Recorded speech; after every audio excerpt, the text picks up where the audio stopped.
Сәлеметсіздер ме оқушылар? Бүгінгі сабақта біздер Ұлы Абайдың Дара да дана қаламынан туындаған көркемдік дәрежесі биік, мағынасы терең туындысы Қалың елім қазағым қайран жұртым өлеңімен танысып, талдау жасаймыз. Сабағымыздың мақсатына сәйкес сіздің меңгеретініңіз өлеңге сюжеттік композициялық талдау жасау арқылы идеялық мазмұнын ашу. Достар, ақын өлеңін кімге арнайды? Қандай тақырыпта жазылған? Өлең неге қалың елім, қазағым, қайран жұртым деп аталған? Осы сұрақтарға жауап беріп, ой бөлісу үшін өлеңнің бейне жазбасын тыңдаңыздар. Иә, дұрыс айтасыздар. Бұл Абайдың саяси әлеуметтік лирикасына жататын сыншылдық өлеңдерінің бірі. Ақынның ұлттық, елдік санаға көтерілген даналығынан қарамыз. Ақын қалың елім, қазағым, қайран жұртым дейді. Қайран тобықтым, қайран арғыным, қайран орта жүзім демейді. Осы мен өзім қазақпын. Қазақты жақсы көрем бе, жек көрем бе? Егер жақсы көрсем, қылықтарын қостасам керек еді, деп жазады Абай 9-шы қара сөзінде. Бұл турасында Мұхтар Әуезов те жоғын жоқтап, мұңын мұңдап отырғаны қалың елі қазағы. Оны қайран жұртым деп, бар жанымен ынтыға сүйеді деп көрсетеді. Ақын қалың елім, қазағым, қайран жұртым деген бір сөйлемге соншама үлкен мағына, туған халқына деген шексіз сүйіспеншілігін сыйғызған. Ал қалың елі қазағына ақын не айтқысы келді екен? Қане бірлесіп жұмыстанып көрелік. Алдымен өлең құрылысына назар аударыңыздар. Өлең 2 бөлімнен 30 тармақтан тұрады. 11 буынды қара өлең ұйқасы үлгісінде жазылған. Өлеңнің мазмұндық желісіне сәйкес қарапайым жоспарын құрып көрелік. Бірінші, қазақтың кескіні. Қазағым, елім, жұртым дей отырып, Абай халық басындағы мұңға қинала сөйлейді. Ақын алдымен көз алдымызға мұрты аузына түскен, бір ұрты май, бір ұрты қан қазақтың кескінін алып келеді. Екінші, қазақтың мінезі. Осыдан кейін барып, оның ішкі әлемін, мінез ерекшеліктерін айқындап аша бастайды.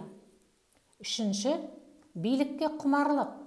Ақын ел ішіндегі адамгершілік жағынан да, мінез құлық жағынан да татымсыз топты, елдің сиқын бұзып жүргендерді бөліп көрсетеді. Төртінші, ел бірлігінің жойылуы. Береке жоқтықтан дәулеті шайқалып, байлығы шашылған халықтың күйзелісін суреттейді. Бесінші, күндестік. Ұлттың бойындағы сордың үлкені күндестікті сынайды. Алтыншы, мағынасыз күлкі. Жыртың күлкіге малданған елдің соры биліктен айырылып, өзгенің табанына түсіп, құл болатынын ақын ашына зар етеді. Өлеңнің негізгі идеялық мазмұны, ақынның көңіл күйі қандай екен? Қандай ерекшеліктерді байқадыңыздар? Иә, дұрыс аңғардыңыз. Бұл шығармада тұтас халыққа арнап айтылған, терең де күрделі ойлар шерлі жүректен шамырқанып, толқып шыққан. Үлкен адамгершілік, қайраткерлік, оқымыстылық биікке көтерілген ақын үні бірде айбарлы, бірде кекті, бірде мұңлы. Қазақ халқын бөлмей жармай, түгел қамтып, тұтас шолып, баршасына бағыштап айтылған өлеңнің әлеуметтік салмағы орасан зор. Оқушылар, енді сабағымыздың мақсатына жету үшін тапсырмалар орындаймыз. Бірінші тапсырма. Өлеңнің мазмұндық желісін берілген үзінділермен сәйкестендіріңіз. Дескриптор. Өлең үзінділерін түсініп оқиды, өлеңнің мазмұндық желісін үзінділерімен сәйкестендіреді. Жауаптарыңызды тексеріп көріңіздер. 1Ә, 2Б, 3Ғ, 4В, 5Г, 6А. Достар, тапсырманы дұрыс орындап шықтыңыз деп сенемін. жарайсыздар. Екінші тапсырмаға назар аударыңыз. Берілген үзінділерді қара сөзге айналдырып, өз ойыңызды қосып, өңдеп жазып, қос жазба күнделігін толтырыңыз. Дескриптор үзінділерді орынды қолданады, қара сөзге айналдырады, өзіндік ойын қосады. Достар, өзіндік ойларыңызды жеткізе алдыңыздар деген ойдамын. Әрбір пікір құнды. Рахмет. Сіздердің жауаптарыңызды қорытындылай кетейін. Абай өз ұлтын әдейі жаман көрсетейін деген емес. Кеудесіндегі ызаны шығарып бір рақаттанайын деген мақсатта да емес.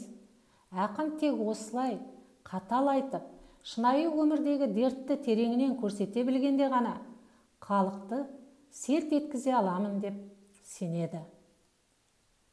Оқушылар, сонымен өлеңнің тақырыбы мен идеясы қандай? Өте жақсы, дұрыс айтасыздар. Өлеңнің тақырыбы сол кезеңдегі халық басындағы қайғы-мұң. Идеясы халықты серпілтіп, жаңа өмірге аяқ бастыру, тоқтаусыз кеткен ұру-аралық алауыздықтан жоғалған ұлттық абырой мен өмір идеалын қайта қалыптастыру. Бүгін сіздер Ұлы Абайдың «Қалың елім, қазағым, қайран жұртым» өлеңімен танысып, сюжеттік композициялық талдау жасау арқылы оның идеялық мазмұнын аштыңыздар. Достар, енді бүгінгі сабақта сіз үшін құнды, қызық, қиын болған деректер мен тапсырмаларды жазыңыздар. Сіздерге мынадай оқу тапсырмасын ұсынғым келеді. Берілген кестені пайдалана отырып, автор идеясын кешегі және бүгінгі қоғам көріністерімен салыстырып жазыңыздар. Тапсырманы орындау барысында ұсынылған дескрипторды басшылыққа алыңыздар. Ұлы ақын туралы Абай қазақ халқының рухани қазынасына өлшеусіз үлес қосқан ғұлама ғана емес, ел болуына ұлан ғайыр еңбек еткен данагер деген екен елбасымыз Нұрсұлтан Әбішұлы Назарбаев. Бұның өте орынды баға екендігіне бүгінгі сабақта көз жеткізе алдық деген ойдамын. Сабағымыз аяқталды. Сау болыңыздар.